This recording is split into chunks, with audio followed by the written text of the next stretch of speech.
तुम्ही बघत आहात प्रखर न्यूज. प्रत्येक क्षण, प्रत्येक घडामोड तुमच्या सोबत. खामखेडा शिवारातील मांगबारी डोंगर परिसरात 3 बिबट्यांचं दर्शन. भर दुपारी बिबट्यांचा मुक्त संचार. गणपती मंदिर परिसरासह खामखेडा परिसरात बिबट्यांचा दिवसा ढवळ्या वावर. शेतकरी आणि ग्रामस्थांमध्ये भीतीचं वातावरण. वन विभागाकडे अनेक वेळा लेखी आणि तोंडी तक्रारी. वन विभागाकडून कायमच दुर्लक्ष. नागरिकांचा आरोप.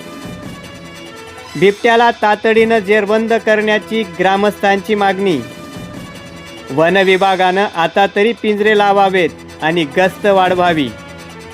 प्रखर न्यूजसाठी भगवान पवार, पिंपळदार.